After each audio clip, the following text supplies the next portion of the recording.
नमस्कार, मी सौरभ कोरटकर. समृद्ध महाराष्ट्राच्या आजच्या भागात आपल्या सगळ्यांचं स्वागत. आता आपण बघूयात या आठवड्यातले काही महत्त्वाचे निर्णय आणि सरकारच्या काही महत्त्वाच्या घोषणा आणि योजना. वरळीतील बहुप्रतीक्षित बीडीडीचा पुनर्विकास चावी वाटप सोहळा गुरुवार दिनांक 14 ऑगस्ट रोजी यशवंत नाट्य मंदिर येथे पार पडला. इथल्या रहिवाशांना 500 चौरस फुटांची अत्याधुनिक घरं मिळणार आहेत. बीडीडी धारकांचं 500 चौरस फूट 2 BHK घरांमध्ये राहायला जाण्याचं स्वप्न पूर्ण झालंय. बीडीडीचा प्रकल्प हा एक प्रकारे एशियातला सगळ्यात मोठा पुनर्विकासाचा प्रकल्प आहे. जवळपास 14,000 कुटुंबांना आपण नव्याने घर देतो आहोत. 160 चौरस फुटामध्ये राहणाऱ्यांना 500 चौरस फुटाचं घर हे आपण त्या ठिकाणी देतो आहोत. हा मुंबईकर पुन्हा मुंबईमध्ये आपल्याला आणायचं आहे, यासाठी हे बीडीडी याचं एक उत्तम उदाहरण आहे. हिंदुहृदय सम्राट बाळासाहेब ठाकरे यांनी देखील बीडीडी चाळीचा विषय घेतला होता आणि त्यांनी देखील म्हटलं होतं की 40 लाख लोकांना, झोपडपट्टी वासियांना मोफत घरं देण्याचा एक स्वप्न त्यांनी पाहिलं होतं. आज महायुतीच्या सरकारने हे सगळं काम हातामध्ये घेतलं आणि ते पूर्णत्वाला जातंय. सरकारने केलेल्या प्रयत्नामुळे देशाचं ग्रोथ इंजिन असलेल्या मुंबईतील नागरिकांच्या जीवनामध्ये आमूलाग्र बदल होईल आणि शासनाच्या धोरणांमुळे रखडलेले पुनर्विकासाचे प्रकल्प देखील पूर्ण होतील. यंदा सार्वजनिक गणेशोत्सव मंडळांनी गणेशोत्सवामध्ये भारताने जगाला ऑपरेशन सिंदूरद्वारे दाखवलेली शक्ती आणि स्वदेशी वस्तूंच्या वापराविषयी जनजागृती करावी. तसंच या मंडळांनी प्रशासनासोबत समन्वय ठेवून हा गणेशोत्सव शांतता आणि उत्साहपूर्ण वातावरणात साजरा करावा असं आवाहन करत ऑपरेशन सिंदूरवर आधारित देखावे हे जवानांसाठी समर्पित असण्याची अपेक्षाही मुख्यमंत्री देवेंद्र फडणवीसांनी व्यक्त केली आहे. गणेशोत्सवाला राज्योत्सवाचा दर्जा देण्याचा आराखडा सुद्धा तयार केलाय. पोलीस विभागाने योग्य तो समन्वय राखावा.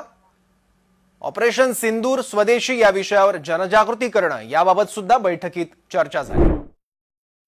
भारत आणि सिंगापूर यांच्यातील हरित आणि डिजिटल सागरी मार्गिकांच्या स्थापनेसाठीच्या सहकार्यावर भर देताना मुख्यमंत्र्यांनी शाश्वत सागरी परिसंस्थेची गरज अधोरेखित केली आहे. दोन्ही देश नवीन तंत्रज्ञान, हरित इंधन आणि कार्यक्षमता यावर एकत्रित काम करत असून भारताच्या डिजिटल पायाभूत सुविधांमधील प्रगतीत ईस्ट समुद्र उपक्रमामुळे सागरी सेवांच्या कार्यक्षमतेत वाढ होणार आहे. राज्यातील वाढवण बंदर प्रकल्प हा भारतातील सर्वात मोठा बंदर प्रकल्प असून हा प्रकल्प वेळेत पूर्ण होईल आणि महाराष्ट्र तसंच भारताला सागरी महासत्ता म्हणून स्थापित करेल असा विश्वासही मुख्यमंत्री देवेंद्र फडणवीसांनी व्यक्त केला आहे. या प्रकल्पामुळे भारताच्या सागरी पायाभूत सुविधांना नवीन दिशा मिळेल असंही मुख्यमंत्र्यांनी अधोरेखित केलं. 12 ऑगस्ट रोजी पार पडलेल्या मंत्रिमंडळाच्या बैठकीत 8 महत्त्वाचे निर्णय घेण्यात आलेत. आता पोलीस दलात तब्बल 15,000 पोलिसांची मेगा भरती करण्यात येणार आहे. याशिवाय कोणकोणते महत्त्वाचे निर्णय घेण्यात आलेत त्यावर एक नजर टाकूयात. राज्यात 15,000 पोलिसांची भरती होणार. शिधावाटप दुकानदारांना मंत्रिमंडळाने दिलासा दिलाय.